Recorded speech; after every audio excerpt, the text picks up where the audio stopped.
Olá pessoal, tudo bem? Vamos fazer aí alguns exercícios, né, da disciplina de Física 3. Nós estamos iniciando a disciplina de Física 3 e nesse início de trabalho nós comentamos na última aula sobre carga elétrica, processos de eletrização e iniciamos ali um bate-papo sobre a lei de Coulomb, tá?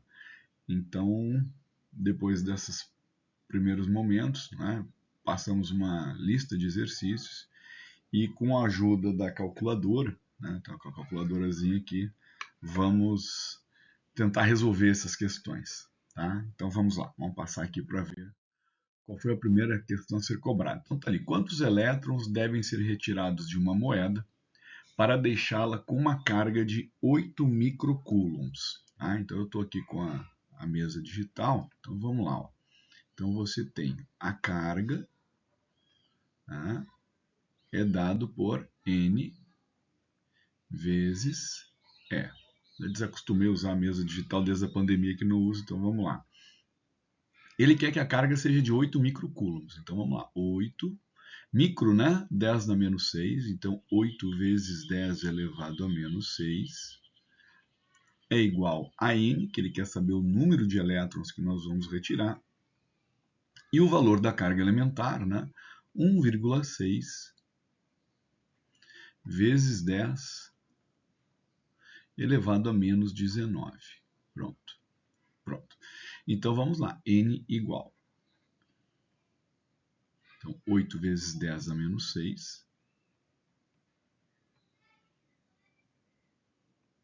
sobre 1,6 vezes 10 elevado a menos 19. Pronto. Agora vamos para a calculadora, né? Então já substituímos ali os valores corretamente. Então vou colocar aqui, ó, 8 vezes 10 elevado a menos 6 dividido por 1,6 vezes 10 elevado a menos 19. Então isso aqui vai dar 5 vezes 10 elevado a 13. Então, resposta, devem ser retirados, né?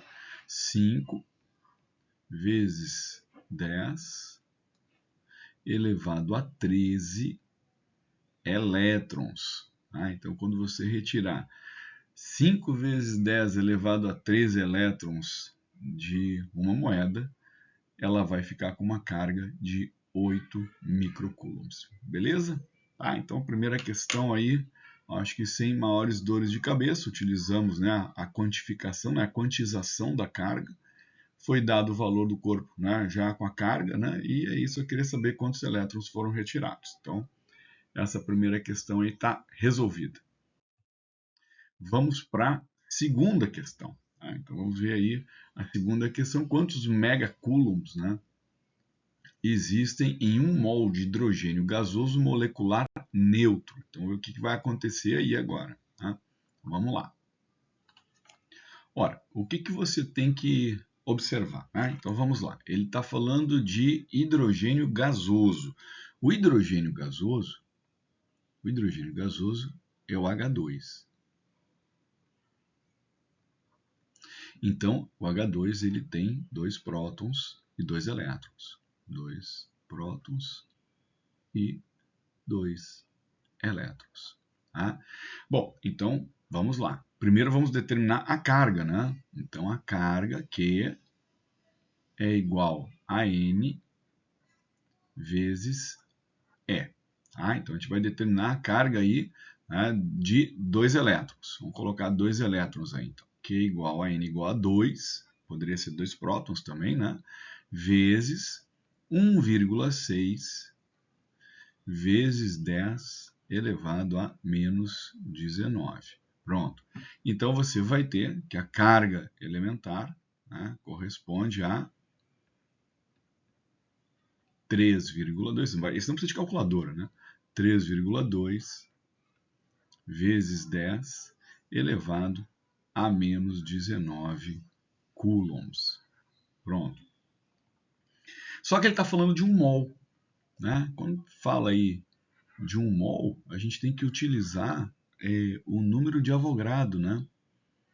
que é 6 vezes 10 elevado a menos 20. 6 vezes 10, deixa eu só consultar aqui agora. É 6 vezes 10 elevado a 23. Tá? Então, o pessoal da química, né, que utiliza aí muito a constante de Avogadro, né? Então, Avogadro, né?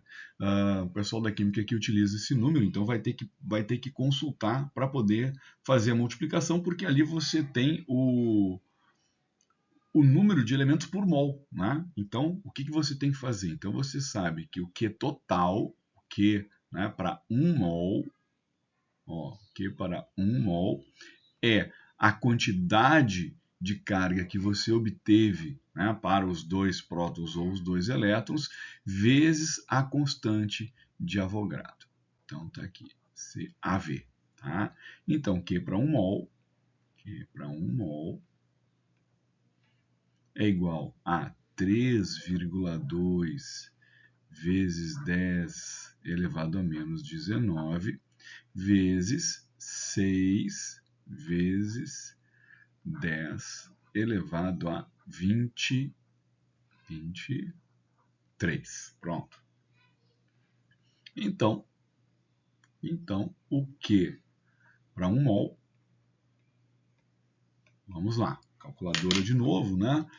3,2 vezes 10 a menos 19, 3,2 vezes 10 elevado a menos 19, vezes 6 vezes 10 elevado a 23. Isso aqui vai dar 192 mil. Então, resposta, né? 192 mil coulombs. 192 mil coulombs. Só que ele quer em megacoulomb. Lembra que mega significa milhão. Então, nós temos que dividir isso aqui por 10 na sexta. Então, o Q para 1 mol, né? Se você dividir isso aqui por 10 na 6, vai dar 0,192. Né? Porque é 1,92 vezes 10 na quinta. Então, 0,192 megacoulombs. Né? Lembrando que o mega significa 10 na sexta. Tá? Então, toda vez que tratar aí alguma coisa envolvendo o número de mol, né? Então, se você tem 1 mol da quantidade de matéria, você tem que multiplicar pela constante de Avogadro, porque você tem, né, o número de elétrons ou o número de prótons, né, por cada 1 mol. Então, você tem 6 vezes 10 elevado a 23 partículas para cada 1 mol, né? Moléculas, né? Para cada 1 mol. Então, você precisa multiplicar aí por esses 6 vezes 10 elevado a 23 para você encontrar, então, esse valor aí que foi solicitado, certo? Pronto, então vamos lá. Para mais uma questãozinha aí para nós resolvermos. Vamos lá. Então, qual é a carga total em coulombs de 75 kg de elétrons? Bom, de novo, mais um valor que a gente tem que pegar na tabela, né? Tem que pegar aí na tabela, porque, por exemplo, a gente precisa saber quantos elétrons tem em 75 kg, né?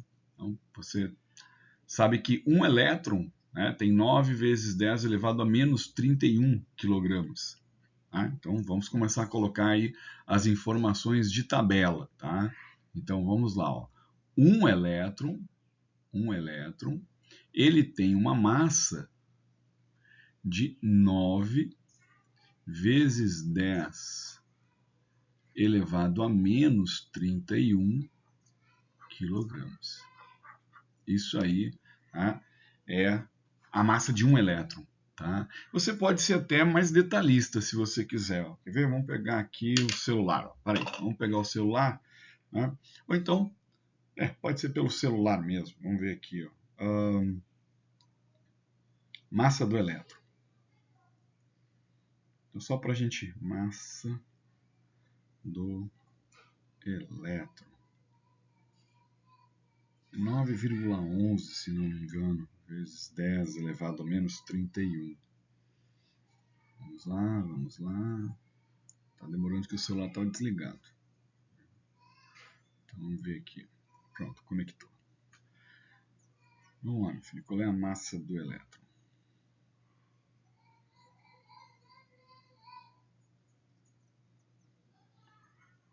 Massa do elétron. quero massa de um elétron. Rapaz, travou tudo. Massa de elétron. Vamos lá, meu filho. Peraí, travou tudo aqui. Pronto, deu aqui agora. Né? Então, 9,1 vezes 10 elevado a menos 31 kg. Então, vamos arredondar aí para 9 vezes 10 a menos 31 mesmo. Tá? Então, procurei aqui no Google, coloquei para me dizer qual era a massa do elétron e já informou aqui 9 vezes 10 a menos 31 kg. Bom, esse é o valor de um elétron. Eu preciso de 75 kg de elétron. Vou fazer uma regrinha de 3 aqui, né? Então, 75 kg de elétrons vai me dar quantos elétrons? Né? Então, você x elétrons aqui. Então, o x vai ser 75 dividido por 9 vezes 10 elevado a menos 31. Então, vamos para a calculadora, né? Então, 75 dividido por 9 vezes 10 elevado a menos 31. Deu 8,3 vezes 10 na 31. Então, isso aqui vai me dar 8,3 vezes 10 elevado a 31 elétrons. Então, agora eu tenho um número de elétrons que vão me dar aí 75 kg. Muito bem, agora vamos descobrir a carga total. Então, para a gente poder achar essa carga total, então, lembra que é igual a N vezes E. Então, Q é igual a 8,3 vezes 10 a 31, 8,3 vezes 10 elevado a 31, vezes o valor da carga elementar, 1,6, vezes 10 elevado a menos 19. Então, vamos descobrir qual a carga de 75 kg de elétron. Então, 8,3 vezes 10 elevado a 31, vezes 1,6 vezes 10 elevado a menos 19. Então, isso aqui vai dar 1,32 vezes 10 elevado a 13. 1,32 vezes 10 elevado a 13 coulombs. Então, está aí a carga equivalente a 75 kg de elétrons. Beleza? Então, vamos aí para o próxima questão. Então, tá aí, ó, mais uma questãozinha para a gente resolver agora. Bom, vamos para outra questão aí, então. Calcule a quantidade de carga positiva em coulombs contida em um copo de água cujo volume seja de 500 ml. Repara que quando pede para calcular a carga elétrica, o que a gente tem trabalhado ultimamente, né, gente? Então, assim, todos os exercícios, né? A carga é igual a N vezes E. É o que eu tenho, tá? É o que a gente tem para resolver. O E nós temos, né? 1,6 vezes 10 a menos 19. Mas o número de elétrons a gente não tem. E eu só tenho um volume, 500 ml. Eu só tenho isso aí para substituir. E não dá para substituir volume no lugar do N, né? Obviamente. Então, vamos tentar ver o que a gente consegue descobrir. Então, esse N que a gente tem aqui, já que eu estou tratando aí de volume de água, né? Então, na verdade, esse aí é o número de elétrons, nesse caso vai corresponder ao número de prótons, né? O que a gente vai fazer? Então, esse número de prótons ele vai estar vinculado, né, à massa dividido pela massa lá da tabela periódica, vezes o número de Avogadro, que nem nós já fizemos na primeira questão. Né? Então, a gente tem como resolver isso. Então, eu consigo descobrir o número de partículas, né, a partir do momento em que eu tenho, né, o número de Avogadro, e eu tenho, por exemplo, dados da tabela periódica, que é o número de mol. Né? Esse mzinho dividido pelo mzão é o número de mol. Tá? Bom, só que tem um detalhe, eu também não tenho a massa, mas aí é fácil, né? A gente lembra lá da física 2, em que massa é densidade vezes volume. Então eu tenho que o Nzinho vai ser a densidade, massa específica, vezes o volume, vezes o número de Avogadro dividido pela massa molecular. Pronto. Tá aí. Então, o que a gente faz agora?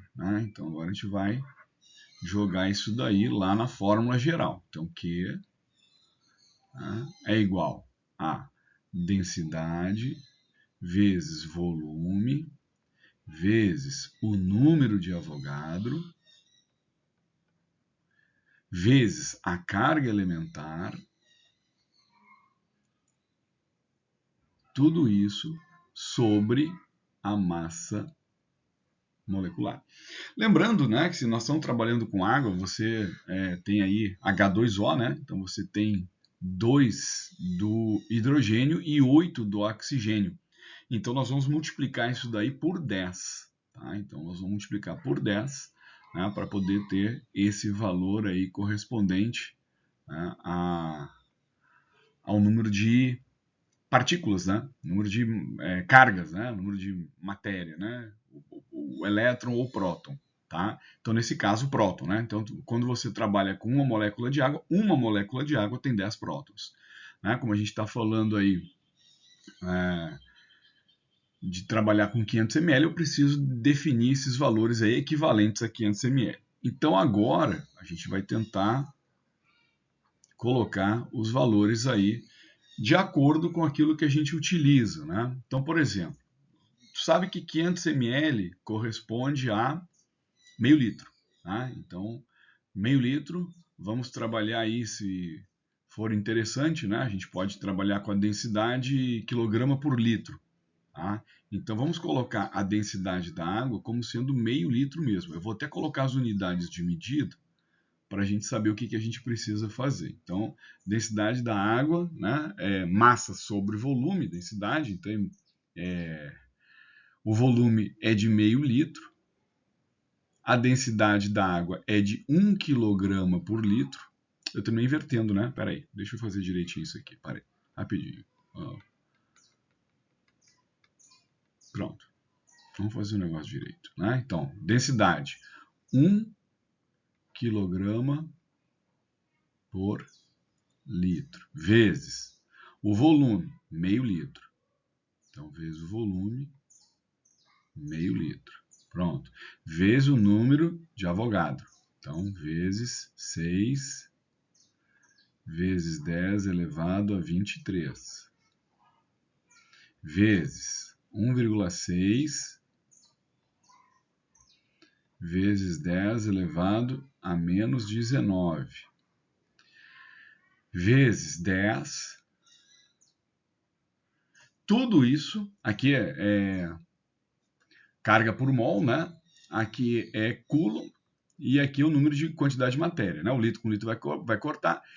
Vamos lá, agora dividido pela massa molecular da água. Então vamos dividir todo mundo aqui, ó. Aí você vai pegar lá, qual é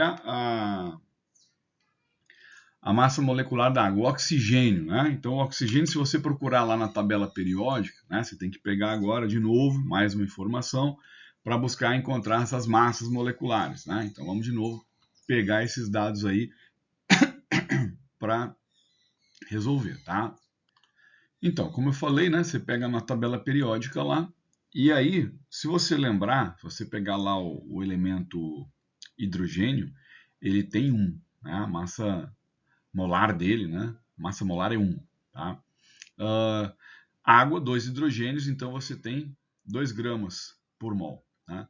E você tem o oxigênio vai dar 16, né? Então você tem 16 do oxigênio, 1 grama de cada hidrogênio, H2, 2 gramas, então massa molar da água, 18.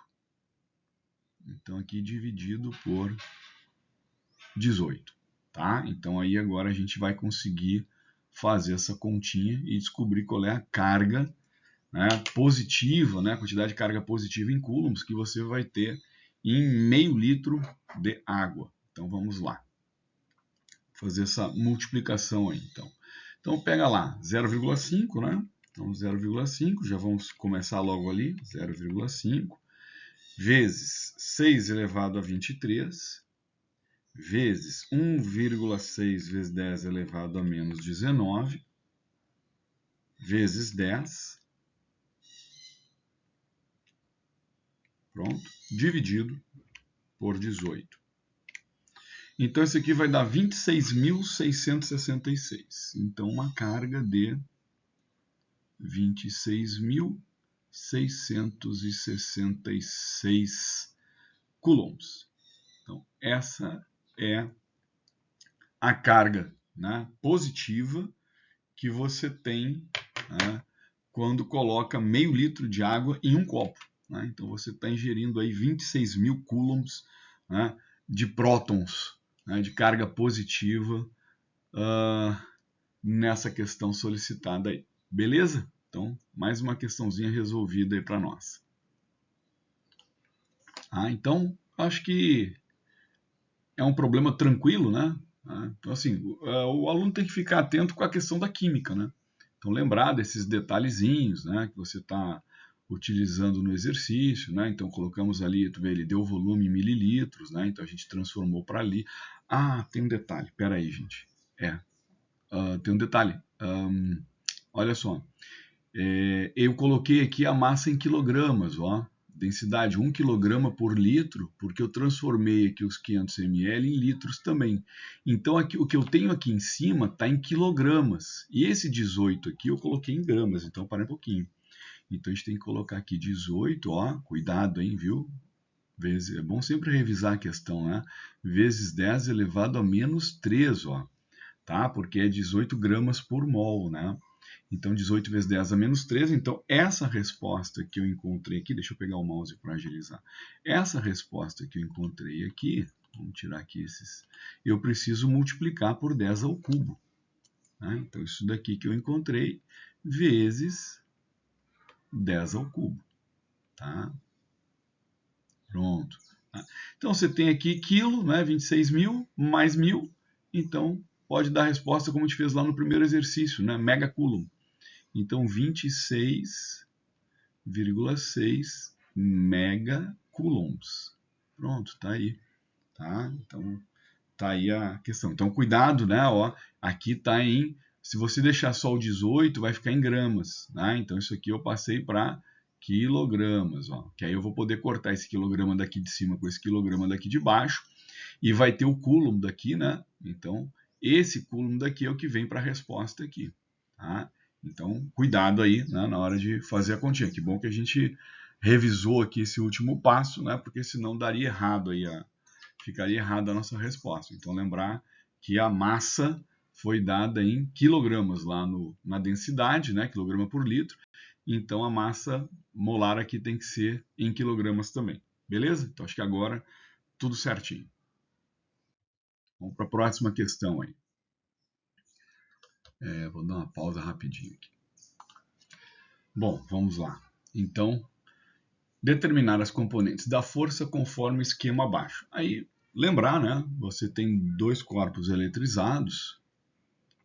Então, a força de interação entre Q1 e Q2, né? Que está sendo chamado aí de F12. F12.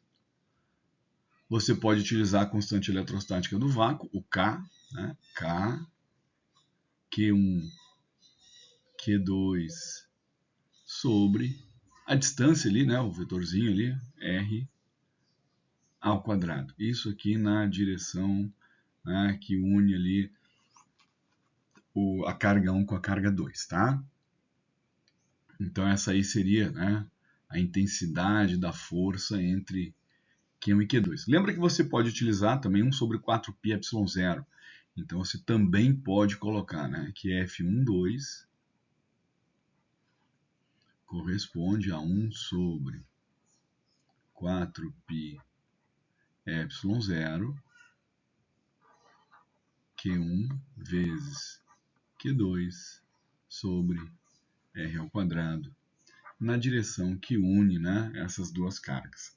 Bom, a componente dessa força, né, o Fx, repara que o Fx ali é um cateto adjacente, então é muito simples, né? O Fx vai ser o F12 cateto adjacente, cosseno de θ. Pronto. Só isso. Tá? Só isso. Ele só está pedindo a componente da força. Tá? Então, essa é a componente horizontal da força. E a componente vertical da força, se o Fx é um cateto adjacente, então o Fy precisa ser um cateto oposto. Então, F12, cateto oposto, seno de θ. Tá? Então, está aí respondida, né, a questão sem maiores dores de cabeça. Né? Então, encontramos aí as componentes, né? A componente horizontal e a componente vertical da força. Beleza? Vamos para outra questão.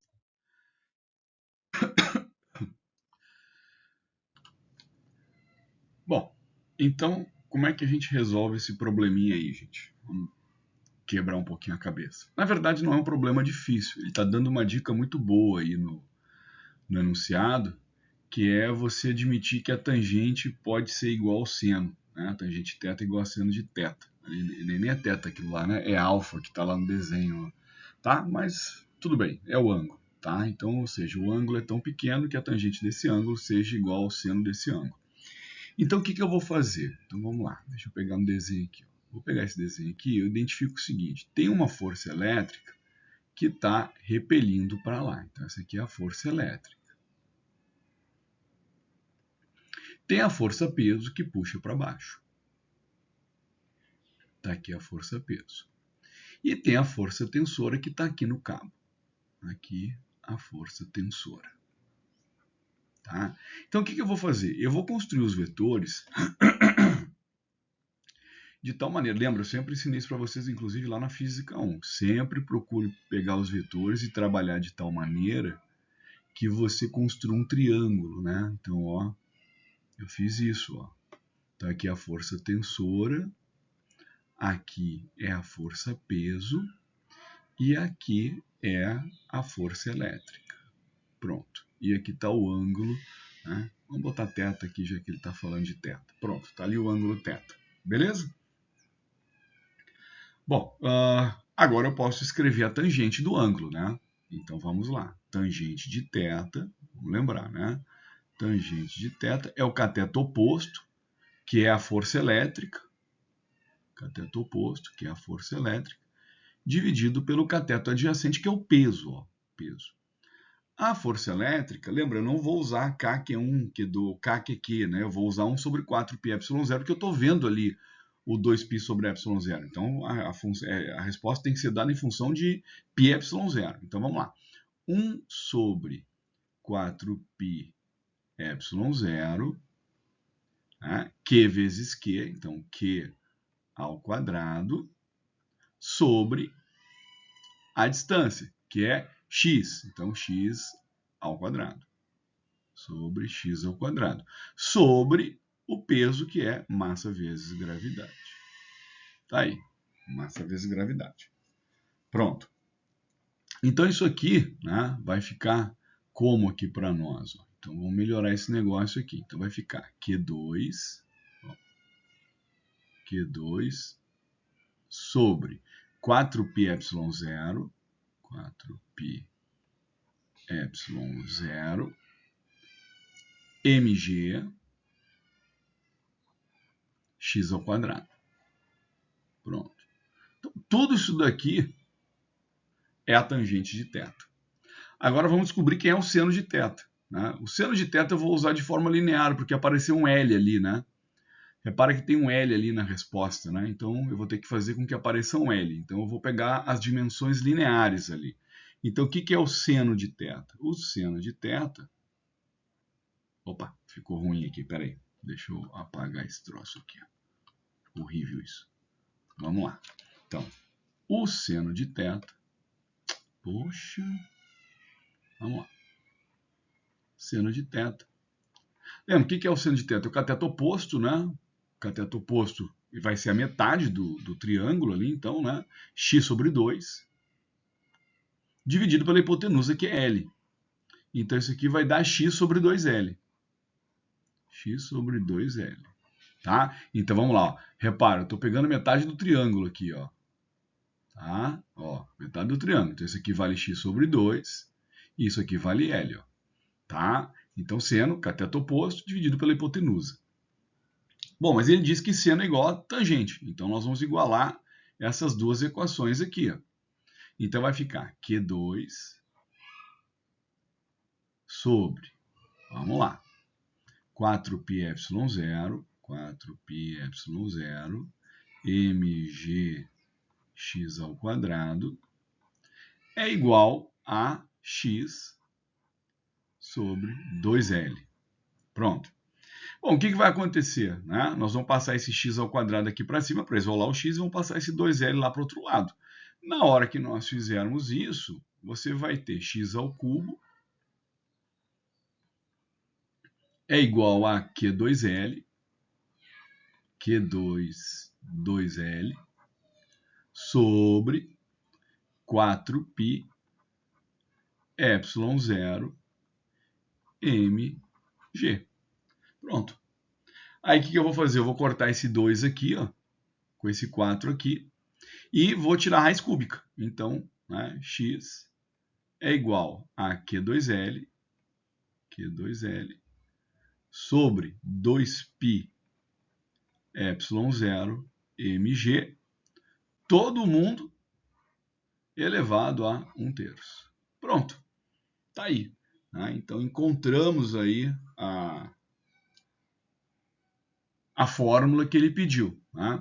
Bom, aí depois ele está dando os valores, né? E aí você vai substituir para encontrar o valor da carga. Acho que essa substituição aí fica mais fácil para você. Né?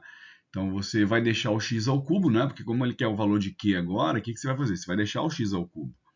Né? Então deixa o x ao cubo e isola o Q. Né? Então vai ficar a raiz quadrada dessa formulazinha aí em relação ao próprio Q. Beleza? Então, mais uma questãozinha resolvida aí pra gente. Vamos para a próxima. Calcule a distância entre dois prótons para que o modo da força repulsiva entre eles seja igual ao peso de um próton na superfície terrestre. Então vamos lá. Primeiro, né, a gente tem que achar o peso do próton na superfície terrestre. Então, qual é o peso do próton? Então, pp, né, peso do próton, é a massa do próton vezes a gravidade. Pronto, tá aí. Então, vamos ver. Peso do próton vai ser massa do próton. De novo, né? Vamos fazer a velha consulta, né? Então, a gente não fica decorando valores, não, tá, gente? Então, a gente pega lá e vê como é que fica aí. Então, peso do próton. Desculpa, massa do próton. Massa do próton. Massa do próton em quilogramas. 1,67 vezes 10 elevado a menos 27 quilogramas. Então, anota lá. 1,67 vezes 10 elevado a menos 27 vezes 9,8, que é o G, né? Então, o peso do próton vai ser igual. Vamos lá. 1,67, então calculadoras aqui, 1,67 elevado a menos 27 vezes 9,8. Calculadora. Deu um bug aqui, espera um pouquinho. Alguma coisa errada aqui. Pronto, então resolvido aqui, vamos lá. 1,67 vai dar 16,36, então vamos lá. 16,36 vezes 10 elevado a menos 27 newtons, ou seja, o peso do próton é de 1,63 vezes 10 elevado a menos 26 newtons. Então esse é o peso do próton. E ele quer saber qual é a distância que tem que existir entre dois prótons, né? Então vamos lá. Qual é a fórmula da força elétrica? Então, força elétrica entre dois prótons, K, Q1 próton, Q2 próton, sobre a distância ao quadrado. Então, a força elétrica tem que ser de 1,63 vezes 10 elevado a menos 26 é igual a 9 vezes 10 elevado a 9, vezes 1,6 vezes 10 elevado a menos 19 ao quadrado, né, já que a carga são dois prótons, tem a mesma carga, né, dividido por d ao quadrado. Então, d ao quadrado vai ser igual. Vamos lá. Então, vamos tentar fazer essa continha aqui. Vamos ver se a calculadora não buga.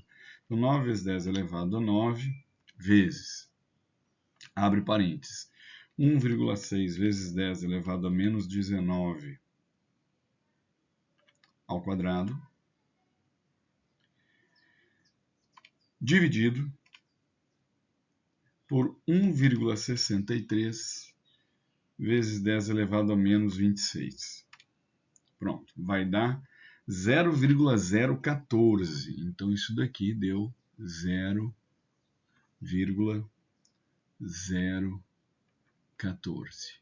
E agora vamos tirar a raiz quadrada desse carinha aí. Então, raiz 0,11 metros. Então, a distância de 0,11 metros. Ele pede alguma coisa específica? Não.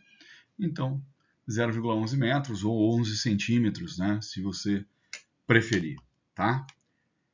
Bom, é isso. Obrigado aí pela atenção. Resolvemos aí as questões que nós havíamos passado para vocês aí nessa primeira lista, tá certo? É isso aí, pessoal. Valeu, obrigado.